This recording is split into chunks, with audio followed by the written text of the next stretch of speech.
Почитувани, Филип Андов Сокол, поранешен советник на Зоран Заев и поранешен директор на затворот во Шутка, и Агрон Демири, коносител во 6-та изборна единица на последните парламентарни избори, се новите лица на СДС и Филипче. Филип Андов, човек со кривична пријава и активен судски случај, е дел од раководството на Филипче. Познат по тоа што затворот во Шутка го претвори во хотел Промаја, затворениците повеќе седеа надвор отколку внатре во затворот. Оние пак што беа внатре имале навистина големи поволности. Андов дотолку се грижал за своите затвореници што дозволувал дури службени возила и службени лица да ги расчетуваат низ државата. Едноставно кажано си го приватизирал затворот и си наплаќал услуги. СДС наместо оградување и исклучување од партијата го наградија со раководна функција. Дали може би работел по насока и директива на поранешни челници на СДС, останува да дознаеме.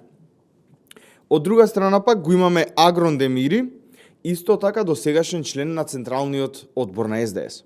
Кој носител на минатите избори во изборна единица 6 не успеа да влезе како втор на листата.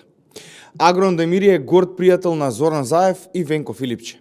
Тој никогаш не ја крил неговата наклонетост кон овие двајца. За таа цел, во 2021 година, Агрон Демири како председател на студентскиот парламент од Универзитетот на Југоисточна Европа од Тетово, му доделил плакета на Зоран Заев за заложбите што ги правел кон младите.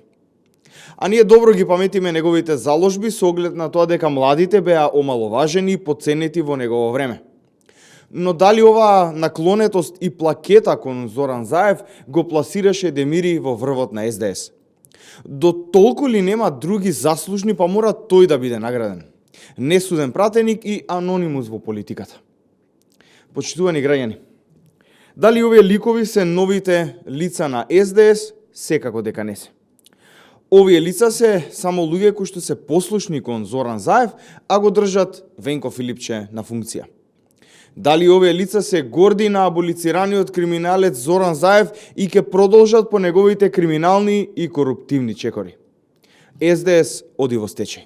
Ви благодарам.